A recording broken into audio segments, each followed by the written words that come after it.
All right, folks, welcome back. This one is a little different because I'm not in my den. I have a lot of things I need to do today, so we're going to record this one. It'll be a little shorter, but from the car. Sorry about the glare. Anyway, we wrapped up last time with the Indian Removal Act. And really what we're approaching is the Civil War. And the Civil War is based not in racism, but in arrogance from all sides, okay? The North, by and large, was very much the abolitionist group, the abolitionist state. They abhorred slavery, as all people should. And rather than having the debate and pointing out, Eli Whitney's cotton gin made slaves virtually irrelevant.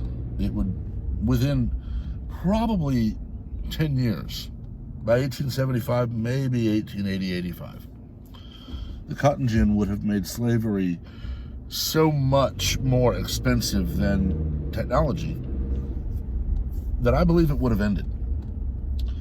I firmly believe that had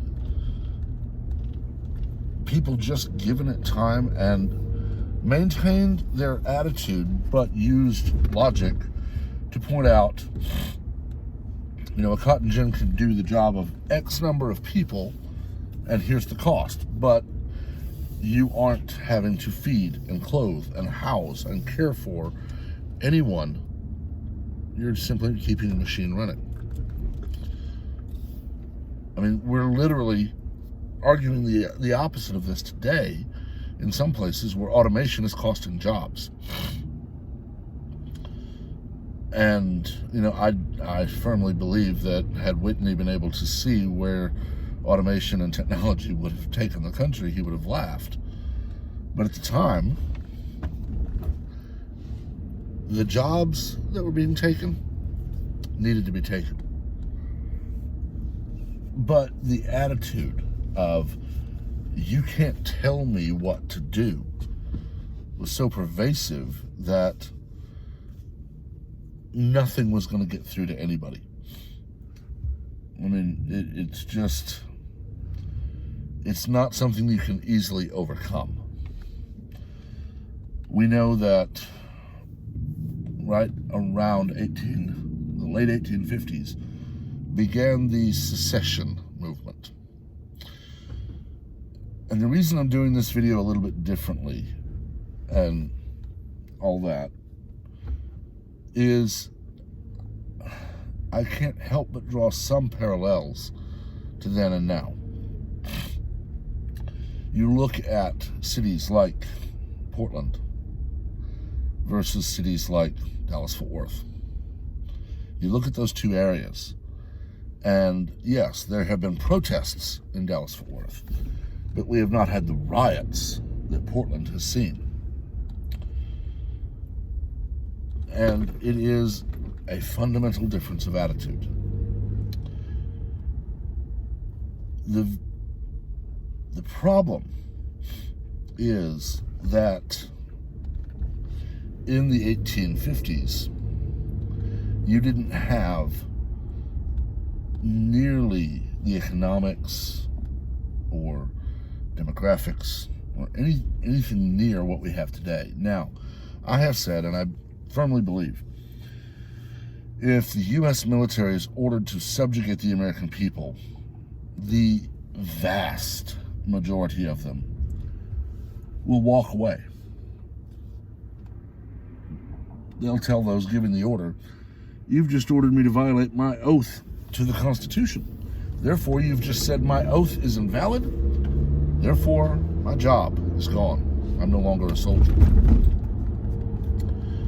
And I believe this because they swear not to the president, not to Congress, not to the chief of staff of their branch of the military. They swear to the Constitution, officer and enlisted alike. So if ordered to violate the Constitution, I firmly believe that the vast majority will walk away. And granted, yes, the liberal side of America will happily decide, oh, well, we'll just join up and we can be the ones to take back our country. And then all hell breaks loose. You see, I know people talk about Texas having a right to secede. We don't. That may have been something bandied about when we entered the Union by treaty before the Civil War. But in 1865, we were brought back into the Union by conquest. We were part of the losing side of the Civil War. But here's the main thing to remember. There's never a right to secede. The colonists didn't have a right to form their own country.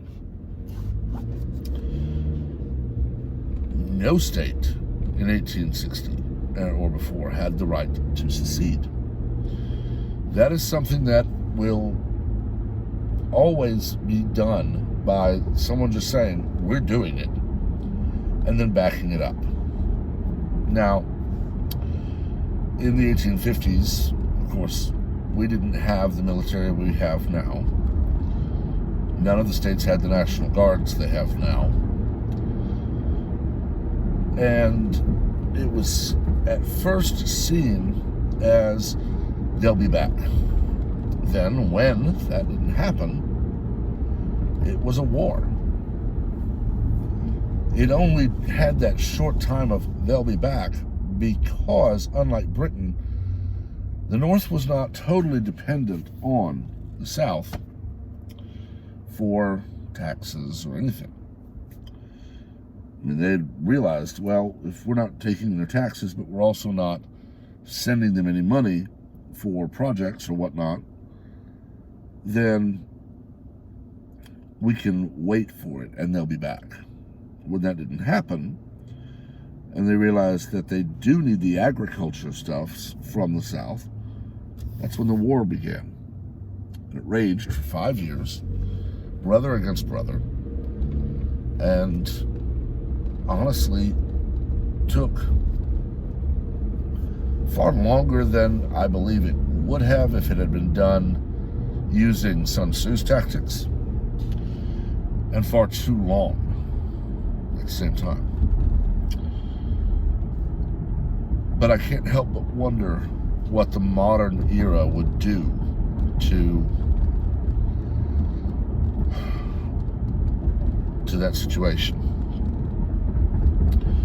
Mostly because we have groups like Antifa, like BLM and the rest, who happily tell you that they're going to start forcing their way on the country. You have the idiot from that, I believe, NFA Army or whatever, the one who tried to say that the bolt closing is what fires an AR-15. It doesn't. I've had an AR-15 for several years. I've used them before that. The firing pin is what fires. And only a slam fire weapon or an open bolt weapon like an Uzi does that. And you have to pull the trigger to action the bolt on those. But on an AR-15, the bolt closing does not fire a round. If it malfunctions, it might be able to, explode. But it would not have just fired the round. But groups like that are the ones openly saying that they are very close to just marching into cities and saying, everybody, get out. We own your houses now. We own the stores. You're not allowed to live here. And when they actually try that, and, citizens fight back, police don't let them do it, it will be hell. Because the media, unlike 1860, will not treat the people trying to, take over a state and make it their own as the victim or as the bad guy. They'll treat them as a victim. Well, they've been mistreated their whole life, and it's systemic racism, and we need to be more understanding. And they'll treat the people who have their homes invaded by armed thugs and defend their home and their family as the aggressor. They should not have shot that poor innocent child. He was just hungry and looking for a place to sleep. No, he broke into someone's home in the dead of night with a weapon, intent on doing harm. And it's that simple. I don't know what it will take. But a lot of why I'm doing this history series is because you need to know history and you need to understand it, or you will repeat it.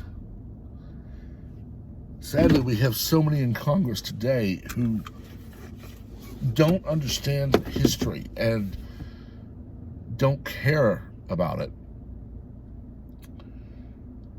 that we are in great danger of repeating it. I don't know. I'll actually get back into the books next Wednesday, which will be the 13th. And we'll get back in. We'll actually get back into the timeline then. Until then, let me know what you think. It's an open forum this week. As always, be civil. We're not here to scream, yell, rant, and rave. We're here to discuss, dissent, and debate. Please do so civilly. Make sure you like and share the video so we expand the channel and so we affect the algorithm. And make sure that you are subscribed, notifications turned on, so that you know about all videos as they post. Until next time, everyone have a wonderful day.